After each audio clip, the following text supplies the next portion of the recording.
She believed humans were weak. One battle changed her mind forever. The unworthy champion. The Larithian combat chamber was a perfect hexagon of polished obsidian, its black surface reflecting the pale blue lighting that pulsed from the ceiling. Around the chamber stood 24 Larithian warriors, their silver-scaled skin shimmering as they watched with keen interest. At the center of this audience stood Commander Nura Vex, her posture rigid and imposing, vertical pupils narrowed as she surveyed the human before her. Jasper Reed stood with an easy stance that belied his situation. His prison uniform hung loosely on his frame, but there was nothing weak about the coiled muscle beneath the fabric. 3 days in Larithian captivity had left him with stubble across his jaw and dark circles under his eyes, but his gaze remained sharp, alert. "The prisoner will be armed," Nura announced, her melodic voice carrying an edge that silenced the murmurs among her crew. "As tradition demands." One of the Larithian guards approached Jasper, reluctantly offering a combat blade. The weapon was beautiful, a curved length of metallic blue alloy that hummed faintly with contained energy. Jasper took it, testing its weight with a casual flip that made several warriors tense. "Nice balance," he remarked, spinning the blade once more before settling into a loose ready position. "Not what I'm used to, but it'll do." Nura's facial ridges furrowed slightly. "You speak as though you have a choice in the matter." Jasper shrugged. "Well, I did invoke the right of Karashan." "That's a choice, isn't it?" The Larithian commander's silver-scaled hand tightened around her own weapon, a more elaborate version of the one Jasper held, with intricate etchings along its length that pulsed with energy. "Invoking our sacred combat right does not ensure your victory," she said coldly. "It merely grants you the dignity of dying as a warrior rather than a prisoner." "Generous of you," Jasper replied, stretching his neck with an audible crack. "Though I wasn't planning on dying today." Laughter rippled through the gathered warriors. The human's confident demeanor was amusing to them, a final act of bravado before inevitable defeat. Nura did not join in their amusement. She had conquered 17 systems, led the vanguard against the Terran colonies on Proxima Delta, and personally defeated 3 Erskine berserkers in single combat. This human was nothing more than a formality, a ritual to be completed before returning to their mission. Yet something about his easy confidence unsettled her. "Begin," she commanded. Nura lunged forward with blinding speed, her blade arcing toward Jasper's throat in a strike meant to end the duel in a single move. It was mercy, in her mind, a clean death rather than prolonged humiliation. But her blade met only air. Jasper had dropped, rolling sideways with a fluidity that surprised her. As he came up, his weapon flashed, not toward her body but toward her blade, deflecting it with a sharp clang that reverberated through the chamber. "Almost got me there," he said, resuming his stance with that same irritating calm. "You're fast." Nura's vertical pupils contracted to thin slits. Most opponents would be shaken after nearly losing their head. This human was bantering. She attacked again, this time with a series of precise strikes designed to test his defenses. Jasper met each one, his style lacking the formal elegance of Larithian combat but compensating with unpredictable movements and an uncanny ability to anticipate her strikes. Where she was flowing water, he was chaotic wind, changing direction without warning, never quite where she expected. "The report said you were a supply officer," Nura stated between strikes, her voice betraying no strain despite the intensity of their exchange. Jasper parried her latest attack, using the momentum to create distance between them. "I was," he confirmed, circling cautiously. "Logistics and supply chain management. Exciting stuff. You do not fight like a supply officer. And you don't fight like someone who thinks I'm not worth your time," he countered, a hint of a smile playing at his lips. "Yet here we are." Nura's facial ridges flared slightly, a sign of irritation that she immediately regretted showing. The human was attempting to unbalance her emotionally, a tactic she found both primitive and surprisingly effective. Their blades met again, locking momentarily. Jasper was strong, stronger than his frame suggested, but Nura was stronger still. She pushed forward, forcing him to break the lock and retreat. Your colonies fell within days, she said, pressing her advantage with a flurry of strikes that drove him back toward the edge of the combat circle. Your military crumbled before our advance. How can one human hope to succeed where your entire species failed? Jasper ducked under a horizontal slash, responding with a quick jab that Nura barely deflected. Maybe we're not as weak as you think. Evidence suggests otherwise. The human's expression changed then, something hardening in his eyes. You know what your problem is, Commander. You've mistaken technological advantage for superiority. Nura paused, blade held at the ready. Explain. Humans survived on Earth for thousands of years before we even had electricity, Jasper said, watching her carefully as they circled each other. We fought each other with sticks and stones before we had laser weapons. We've been adapting, improvising, and overcoming since before your ancestors left their homeworld. Nura struck again, her patience wearing thin. This time her blade sliced through the fabric of Jasper's uniform, drawing a thin line of crimson across his forearm. He winced but didn't falter. First blood, she announced, satisfaction evident in her tone. Jasper glanced at the wound. Nice hit, he acknowledged. But it'll take more than that. The duel continued, minutes stretching into what felt like hours. Nura landed 2 more minor cuts, but Jasper's endurance seemed limitless. Where any reasonable opponent would begin to tire, the human maintained his energy, his movements becoming more fluid rather than less. And then, in a sequence so fast that many of the watching warriors missed it, Jasper feinted left, spun right, and slipped past Nura's guard. The flat of his blade tapped against her side, not a killing blow, but a clear hit. The chamber fell silent.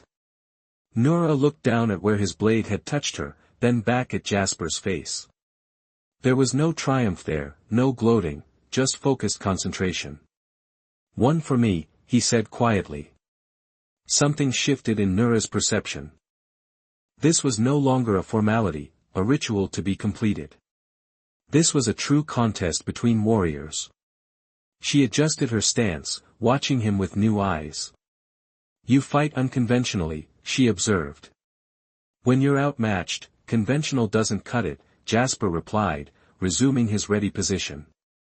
Humans adapt. The duel resumed with renewed intensity. Nura attacked with everything she had, no longer holding back out of a sense of superiority. Jasper met her fury with calculated precision, each move serving a purpose. They traded blows, neither able to establish clear dominance. The watching warriors were no longer amused, they were transfixed. Some began to murmur among themselves, their certainty replaced by fascination. After a particularly intense exchange that left both combatants breathing heavily, Nura stepped back and lowered her blade. Enough, she said. Jasper remained in his stance, wary. I don't recall surrendering. Nor have I, Nura replied. But the purpose of this duel has been fulfilled. Which was what, exactly? Nura's vertical pupils dilated slightly as she studied him. To determine your worth. A Larithian officer stepped forward, clearly confused. Commander, the ritual demands a conclusion. There must be victory or defeat. The ritual has concluded, Nura stated firmly. This human has demonstrated valor worthy of respect. The officer hesitated, then bowed his head in acceptance. Jasper finally lowered his weapon, fatigue evident in the slight slump of his shoulders. So what happens now? He asked. Back to the cell. Nura sheathed her blade. No. You fought for your freedom, and by our laws, you have earned it. Jasper's eyebrows rose. Just like that? Just like that, she confirmed. Though, freedom aboard a Larithian warship is a relative concept. Before Jasper could respond, an alert chimed throughout the chamber. One of the warriors rushed forward, speaking in rapid Larithian. Nura's expression darkened as she listened. What's happening? Jasper asked, sensing the sudden tension. Nura turned to him, her demeanor shifting from combatant to commander. "We've received a distress signal from one of our scout vessels. It was investigating an anomaly at the edge of charted space. And the transmission was cut short. Something attacked them." Her vertical pupils fixed on him with surprising intensity. "It seems your freedom will be put to immediate use, Jasper Reed."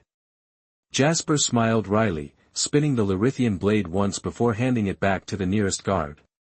"Let me guess, you need someone good at improvising." For the first time, the corner of Nura's mouth curved upward in what might almost be called a smile. Perhaps humans are not entirely without value after all. Beyond the void. The Larithian warship Celestial Vengeance cut through space like a silver arrow, its engines pulsing with brilliant blue energy as it raced toward the last known coordinates of the missing scout vessel. On the command deck, Jasper Reed stood beside Commander Nura Vex, still dressed in his prison uniform but now wearing a temporary rank insignia that granted him access to restricted areas. "Tell me what we know about this anomaly," Jasper said, studying the holographic display that hovered between them. The three-dimensional projection showed a swirling mass of energy at the edge of charted space, pulsating with colors that seemed to shift between spectrums. "Very little," Nura admitted, her silver-scaled fingers manipulating the display to zoom in. "Our scouts detected unusual energy readings 3 cycles ago. Initial scans suggested a spatial rift of some kind, possibly a natural phenomenon." Jasper frowned. "But you don't believe that?" "Natural phenomena don't typically destroy scout ships," she replied dryly. Lieutenant Rocco's, a severe-looking Larithian with facial ridges more pronounced than Nura's, approached with a data pad. "Commander, we're approaching the coordinates. Sensors are already detecting debris, confirmed to be Larithian in origin." Nura's vertical pupils contracted. "Any sign of survivors?" "None, Commander." "But..." Rocco's hesitated, an unusual show of uncertainty for a Larithian officer. "Speak, Lieutenant." "The debris field is moving, Commander. Not drifting as it should, but moving in patterns. Almost as if it's being manipulated." Jasper stepped closer to the main viewport as the ship decelerated. What he saw made his blood run cold. The scattered remains of the scout vessel weren't simply floating in space, they were orbiting the anomaly in concentric rings, like electrons around a nucleus. And at the center of it all was something that defied description, a tear in the fabric of space itself, edges rippling like liquid darkness. "I don't think we should get any closer," Jasper said quietly. Nura gave him a sidelong glance. "Are you afraid, human?" "Cautious," he corrected. "There's a difference between courage and stupidity. Whatever destroyed your scout ship is still out there." As if in response to his words, the anomaly pulsed, sending a wave of energy across the debris field. The ship's alarms blared as the sensors registered the surge. "Energy spike." Rocco's called out. "Unknown composition, but it's heading straight for us." "Shields to maximum," Nura commanded. "Evasive maneuvers." The Celestial Vengeance banked hard, but the energy wave moved faster than any natural phenomenon should. It washed over the ship like a tsunami, systems flickering as it passed through the shields as if they weren't there. For a moment, everything on the bridge went dark. When the lights returned, a collective gasp rose from the crew. Standing in the center of the command deck was a figure, or what might generously be called a figure. It seemed to be made of the same shifting darkness as the anomaly, its form constantly reshaping itself, never settling on a single appearance. Where a face might be, there was only a swirling void, yet somehow Jasper felt it was looking directly at him. "What is this?" Nura demanded, her hand moving to her weapon. The figure's void face turned toward her. When it spoke, the voice seemed to emanate not from the figure but from all around them, bypassing their ears and resonating directly within their minds. "You have crossed the boundary." Jasper took a careful step forward, positioning himself slightly ahead of Nura. "We mean no harm. We're here investigating what happened to another ship." The figure rippled, its form stretching and compressing. The vessel intruded. It was unmade. Unmade. Nura's voice held a dangerous edge. Those were my people. Irrelevant. The threshold must be maintained. Jasper glanced at Nura, whose anger was evident in the flare of her facial ridges. Before she could respond, he interjected, "What threshold? What are you guarding?" The figure seemed to consider him, its void face swirling more intensely. "You are different. Not like the others." Its attention shifted to Nura. "And you? Proud warrior. Both flawed. Both. Interesting." The ship shuddered again as another energy wave hit them. Warning lights flashed across the command consoles. "Commander," Rocco's called out, "whatever this energy is, it's interfering with our systems. Hull integrity failing in sections 3 through 7. Nura stepped forward, her posture defiant despite the obvious danger. "Whatever you are, we will defend ourselves. Defense is irrelevant. Your weapons cannot touch what exists between realities." Jasper studied the figure, noticing how it seemed to flicker in and out of existence, never fully materializing. An idea formed in his mind, a desperate one, but they had few options. "Commander," he said quietly, "your ship has quantum stabilizers for navigating nebula fields, correct?" Nura glanced at him. "Yes, but if this thing exists between realities, maybe we can force it to choose one." Understanding dawned in her eyes. With a quick nod to Rocco's, she gave the order. "Reroute power to the quantum stabilizers. Full spectrum, maximum output."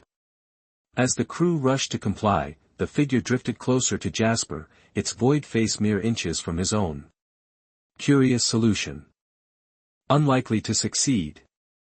Jasper maintained eye contact with the void. "Then you have nothing to worry about." The figure's form rippled with what might have been amusement. "You are entertaining, brief one. Stabilizers online." Rocco's announced. "Initiating now." A high-pitched whine filled the bridge as the quantum stabilizers activated, projecting a field that spread through the ship and beyond. The figure froze, its swirling form suddenly rigid.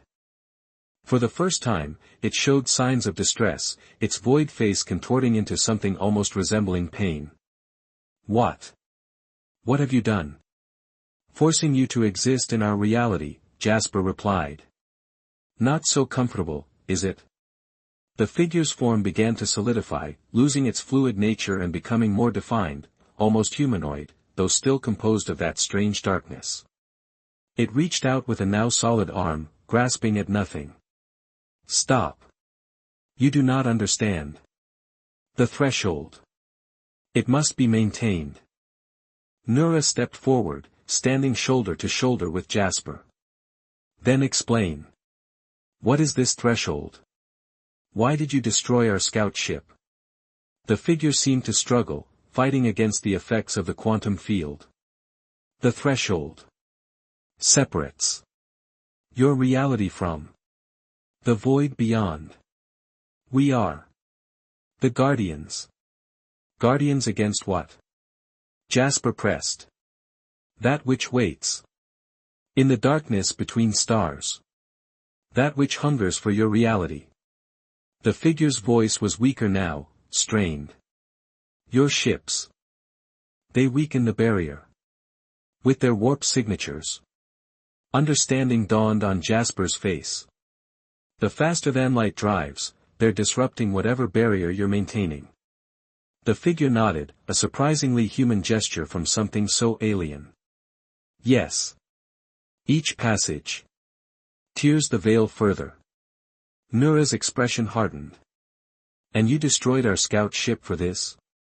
"It was regrettable, but necessary. One ship, or all life in this sector." Another alarm blared, drawing Rocco's attention. "Commander. The anomaly is expanding. At this rate, it will engulf us within minutes." Jasper turned back to the figure. Is that your doing? No. The void. It senses weakness. It comes. The figure's form was becoming more unstable, shifting between solidity and that original fluid state. Release me. I must return. Seal the breach. Nura and Jasper exchanged glances. If we deactivate the quantum field, what guarantee do we have that you won't destroy us as well? Nura demanded. The figure's void face turned toward her. No guarantee. Only necessity. All will die. If the void enters your reality. Jasper studied the readings on the nearest console, watching as the anomaly grew larger with each passing second. I think we need to trust it, Commander. Trust? Nura's vertical pupils narrowed to slits. Trust a being that destroyed one of our ships. Sometimes survival requires unlikely allies, Jasper said quietly. Isn't that why I'm standing on your bridge instead of in your brig? For a moment, Nura was silent, the weight of command heavy on her silver-scaled shoulders. Then, with a sharp nod, she gave the order. Deactivate the quantum stabilizers. The high-pitched whine faded as the field collapsed. Immediately, the figure regained its fluid form, its relief almost palpable despite its alien nature. Wise choice. Wait, Jasper said as the figure began to fade. What are you? Do you have a name? The figure paused, its void face turning toward him one last time. We are the Watchers. We have always been. And now. You know of us. With those words, it vanished, rushing back toward the anomaly like water down a drain. The crew watched in tense silence as the figure merged with the darkness at the center of the debris field. For a moment, nothing happened. Then, slowly, the anomaly began to contract, pulling the scattered debris inward with it.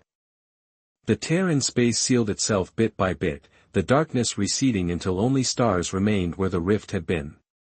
Rocco's checked his instruments, disbelief evident in his voice. It's gone. Completely gone. No trace of the anomaly or the debris field. A collective sigh of relief passed through the bridge crew. Nura turned to Jasper, her expression unreadable. It seems your improvisation has saved us once again. Jasper shrugged, though the tension in his shoulders belied his casual demeanor. Just applying some human problem solving. Sometimes the direct approach isn't the best one. Indeed.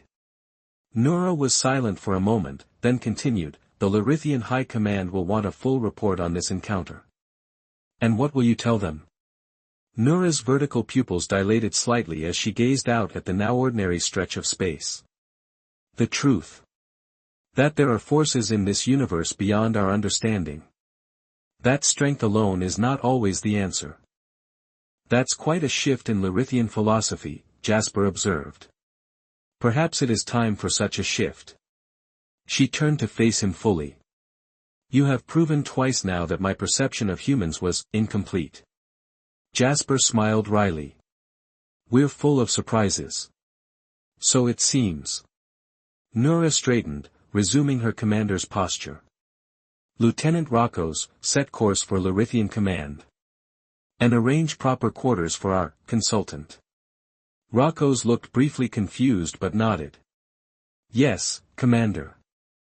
As the ship turned away from the now empty section of space, Jasper found himself standing beside Nura at the main viewport, watching the stars streak by as they accelerated. Consultant, he asked quietly. Unless you prefer former prisoner. Consultant has a nicer ring to it. Nura's mouth curved in what might almost be called a smile. The Watchers said we were both flawed. Both interesting. High praise from an interdimensional guardian, I suppose. Indeed. Her gaze remained fixed on the stars ahead. Perhaps our species have more to learn from each other than either of us realized. Jasper nodded slowly. That's usually how it works. The strongest alliances aren't built on sameness, but on complementary differences. For a moment, they stood in companionable silence, commander and former prisoner, Larithian and human, watching as the ship carried them back toward known space, and whatever uncertain future awaited them there. The void beyond the stars, Nura mused. Do you think we'll encounter the Watchers again? Jasper's expression grew serious. Something tells me this wasn't just a one-time meeting. We've been noticed now. And that concerns you? Let's just say I'm cautiously optimistic, Jasper replied with a small smile. After all, humans are pretty good at adapting to new challenges. As are Larithians, Nura countered, though there was no hostility in her tone. Perhaps together, we might be prepared for whatever comes next. As the celestial vengeance sailed through the endless night, Jasper couldn't help but wonder what other thresholds waited to be crossed, and what guardians might be watching from the darkness between realities.